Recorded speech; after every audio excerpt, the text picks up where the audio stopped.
우리 앞에 있는 십자가가 우리의 소망이고 우리의 능력이고 우리의 승리가 된 줄 믿습니다.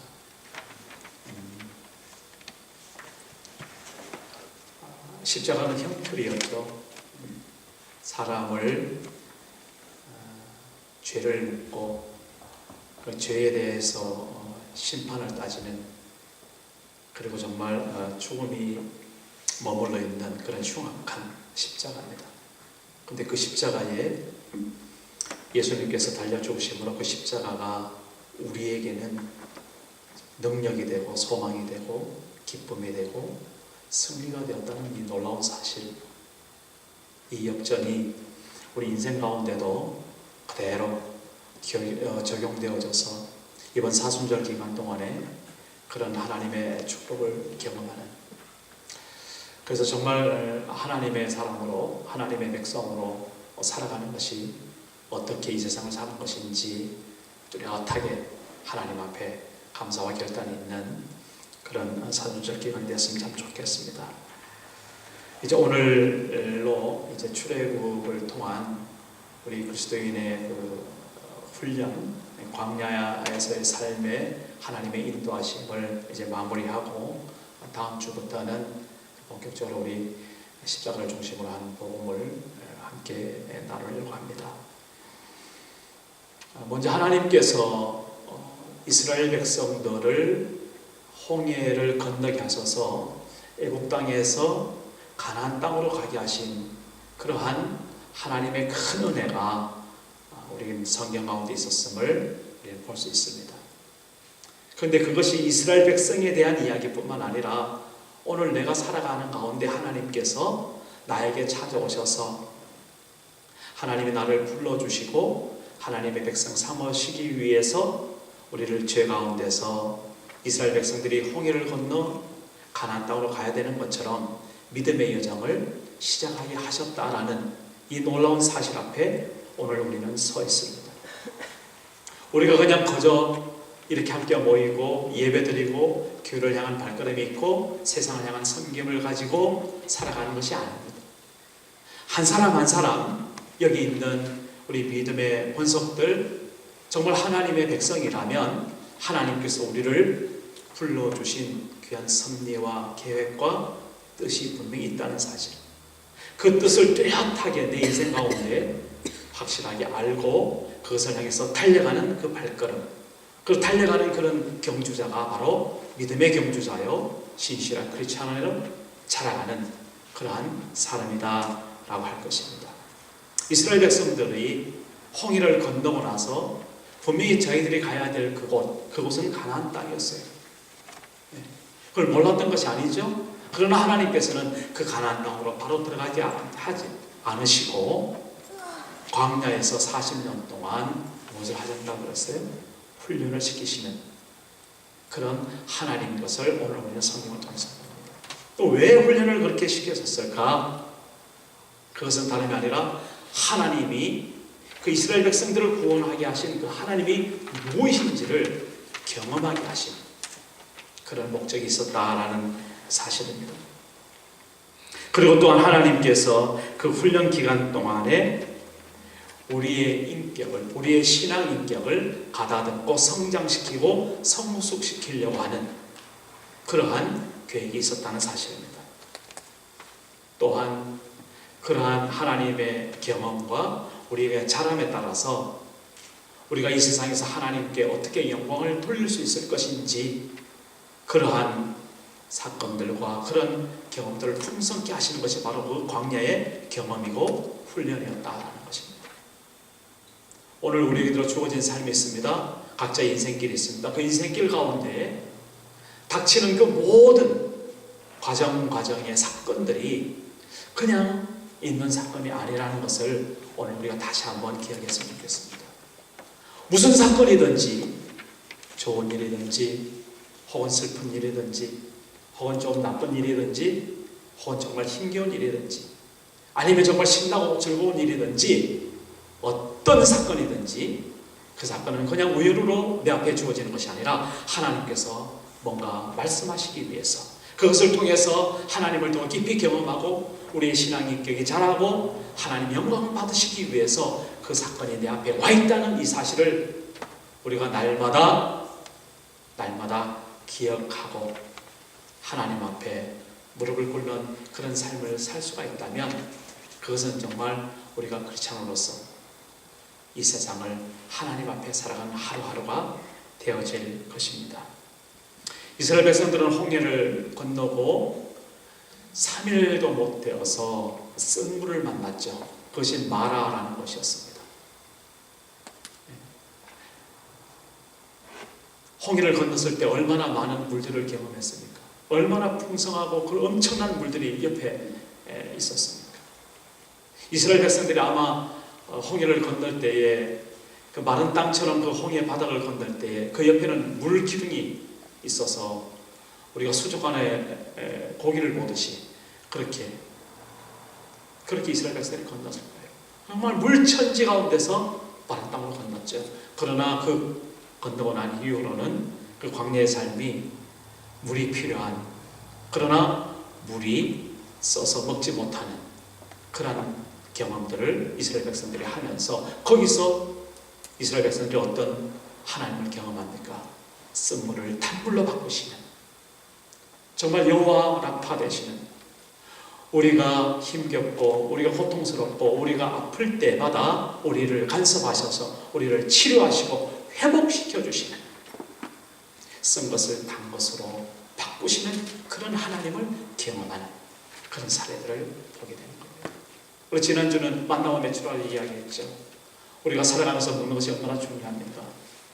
하루에 3번은 우리가 늘 그렇게 먹죠.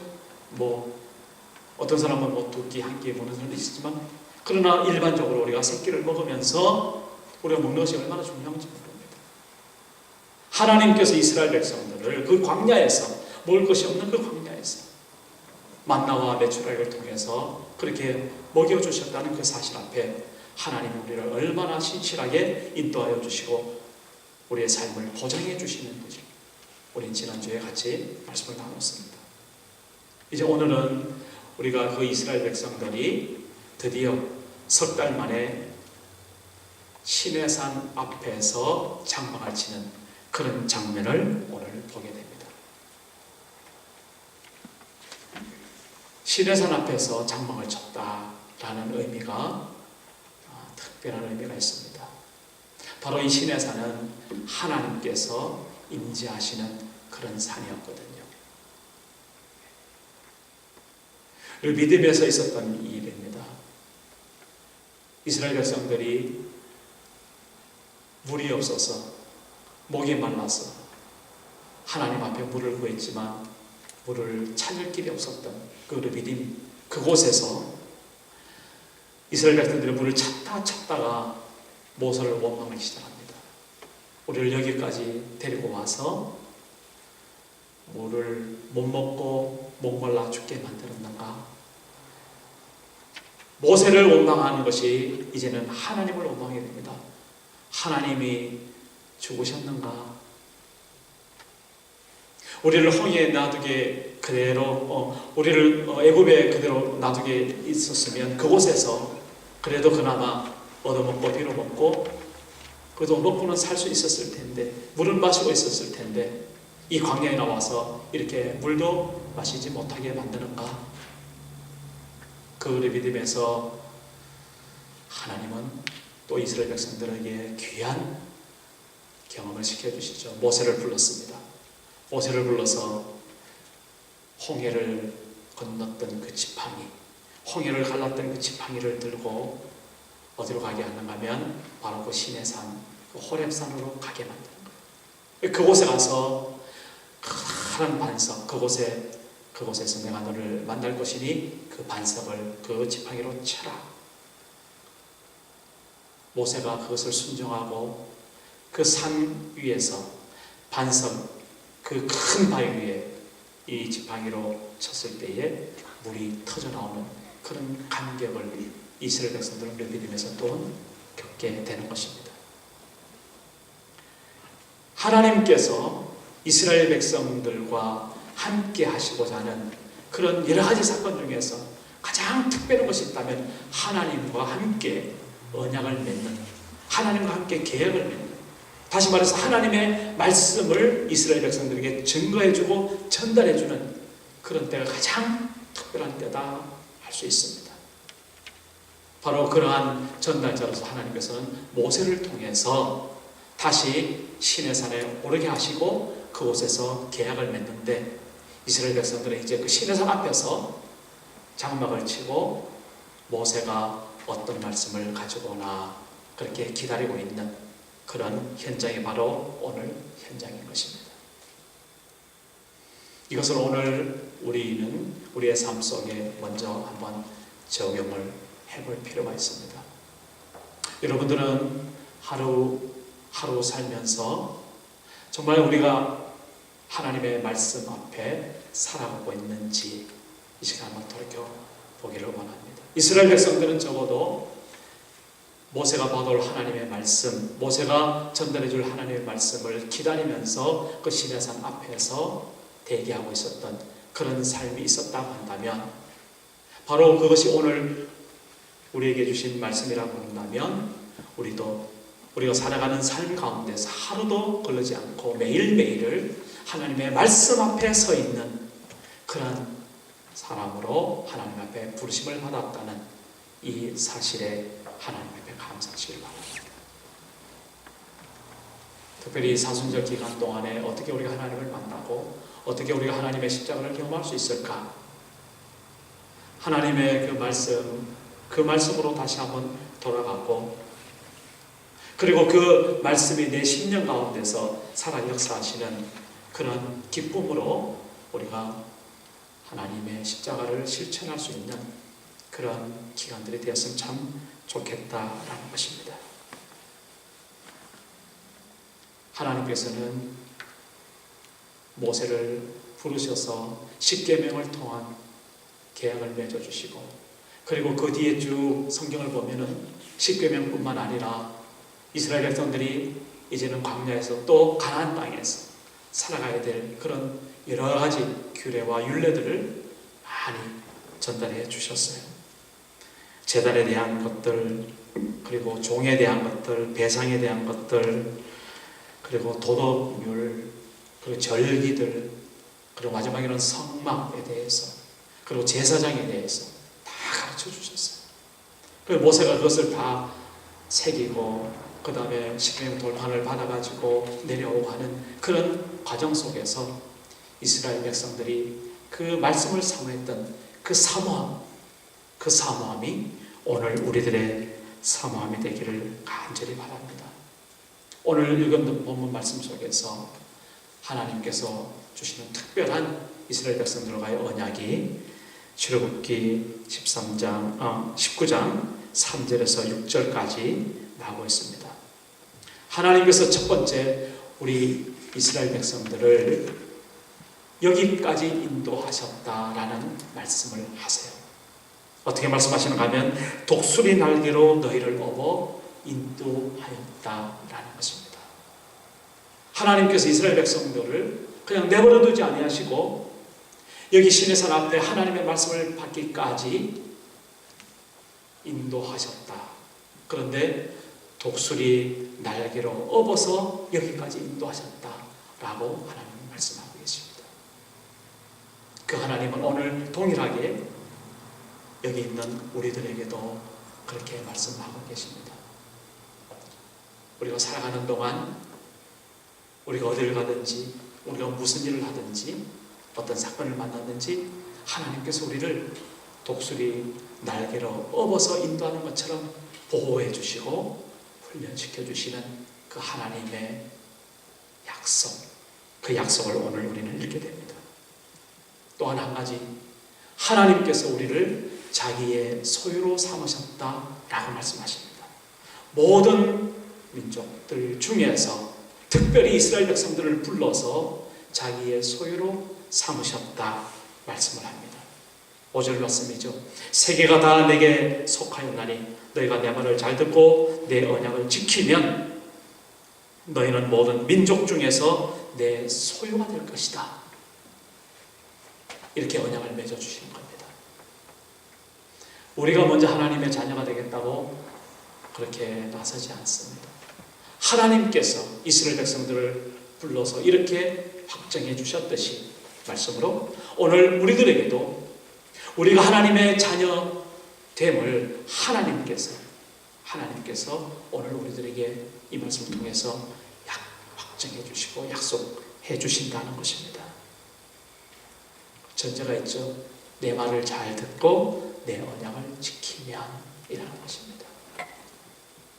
하나님의 말씀 앞에 신실하게 그 말씀이 정말 하나님의 큰 능력의 말씀이고 우리를 살리는 말씀이라고 우리 마음속에 확정하고 그 말씀을 지키는 자, 순종하는 자에게 하나님께서는 당신의 소유로 삼아주시는 그런 놀라운 언약을 이렇게 맺어 주신다라는 것입니다.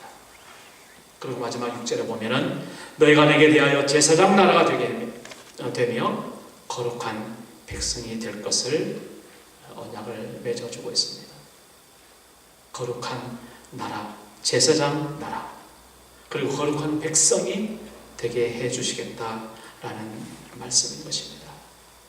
저는 오늘 우선 이 말씀을 통해서 우리가 하나님 앞에 하나님의 소유된 백성이고 하나님의 제사장 된 그런 자녀들이고 하나님의 거룩한 나라가 된 그런 신분을 가진 하나님의 사람으로서 신약시대 때 베드로전서를 통해서 하신 그 말씀을 살펴보고 그 말씀 속에서 오늘 우리가 실천해야 될 일들을 다시 한번 다짐하면서 오늘 말씀을 전하려고 합니다. 베드로전서 2장 1절에서 10절 말씀 보면 하나님의 백성들이 어떻게 살아가야 될 것인지 거기 보면 세 가지로 우리가 분류를 할 수 있습니다. 먼저는요, 2절에 갓난 아기들 같이 순전하고 신령한 젖을 사모하라. 이는 그로 말미암아 너희로 구원에 이르도록 자라게 하려 함이다 라고 말씀하고 있습니다. 구원이라는 것은 멈추어져 있는 것이 아닙니다. 구원은요, 앞으로 진행되어지고 있는 것입니다.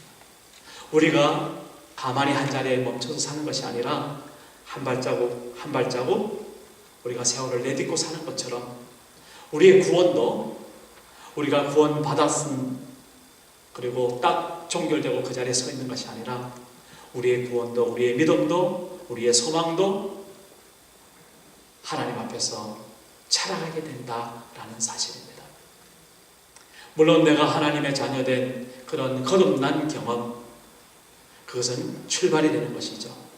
그것으로 머물러 있지 않고 우리의 삶 속에서 그 구원이 경험되어지고 더 크게 하나님 앞에 기쁨으로 감사가 되어지는 그러한 자라남이, 그러한 성장과 성숙이 있다는 사실인 것입니다. 그러기 위해서 신령한 젖을 사모하라 그렇게 말씀을 하고 있습니다. 이 신령한 젖이 무엇입니까? 바로 하나님의 말씀인 것이죠. 그 하나님의 말씀 속에서 예수 그리스도 그분이 바로 우리의 주가 되시고 우리의 주인이 되시고 예수 그리스도 그분의 형상과 그분의 삶을 닮기 위해서 우리가 애를 쓰고 따라가는 그런 모습이 있을 때 우리의 신앙이, 우리의 구원이 자라가는 그런 축복이 따른다라는 것입니다. 그래서 4절에 사람에게는 버림받았으나 하나님께서는 택하심을 입은 보배로운 산돌이신 예수께 나아가라 라고 베드로는 권면을 하고 있습니다. 누구에게 나아간다고요? 예수 그리스도 그분에게 나아간다라는 겁니다. 그분에게 왜 나아갈까요?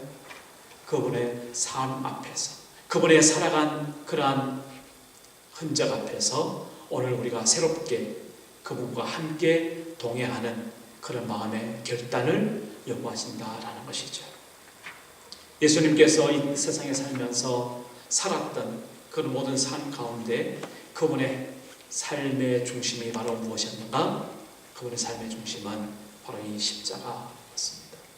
십자가는 바로 구원의 십자가죠. 다시 말해서 이 세상에서 죽을 수밖에 없는 죄인을 구원해내는 그러한 십자가였습니다.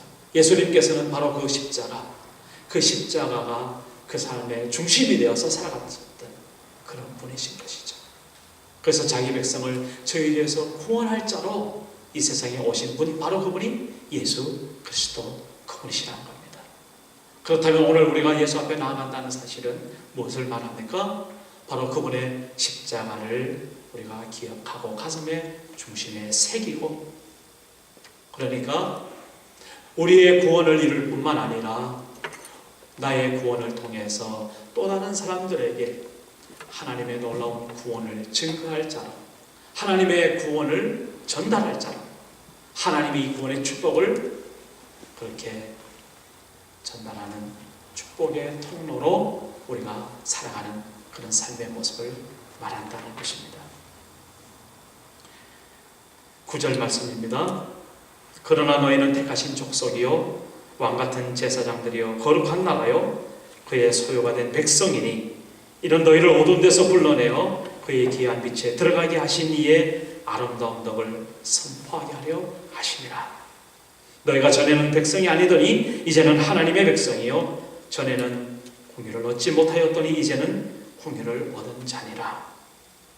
오늘 우리가 이스라엘 백성들처럼 하나님 앞에 부름받은, 이스라엘 백성들이 시내산 앞에서 하나님의 말씀을 사모하고 기다렸던 것처럼 오늘 우리가 하나님의 말씀을 정말 사모하는 사람이라면 정말 우리 인생 가운데, 우리 삶 가운데 하나님의 덕, 하나님의 아름다운 덕을 선포하는 그런 생애가 바로 우리의 생애다라는 사실인 것입니다. 이것이 바로 택하신 족속이요 왕같은 제사장들이요 거룩한 나라요 그의 소유가 된 백성의 삶을 오늘 우리는 본문 속에서 보게 되는 것입니다. 하나님께서 우리를 통하여서 하시는 일들, 하나님께서 내 자신을 통하여서 하실 일들, 우리 인생의 목적은 분명히 있습니다. 하나님께서 우리 각자에게 주신 사명도 있습니다. 우리는 모두 우리가 가야 될 가나안 땅을 향해서 가야 될 그런 사람들입니다. 우리의 마지막 인생의 종착지는 가나안된 하나님의 나라, 하나님의 거룩한 천국이 될 줄 믿습니다. 그러나 거기에 가기까지 오늘 우리는 여전히 이 세상에서 광야의 삶을 살아가고 있다라는 사실인 것입니다. 그 광야가 사실은 가나안 땅으로 바로 홍해에서 가려고 그러면 열흘 길 바로 갈 수 있는 그 길입니다. 그 이스라엘 백성들이 40년 동안 그곳에서 훈련받았던 그런 훈련의 이유, 오늘 우리가 이 세상에서 하나님의 구원을 입었지만 하나님의 구원을 덧입고 자라가며 하나님의 나라 품에 안겨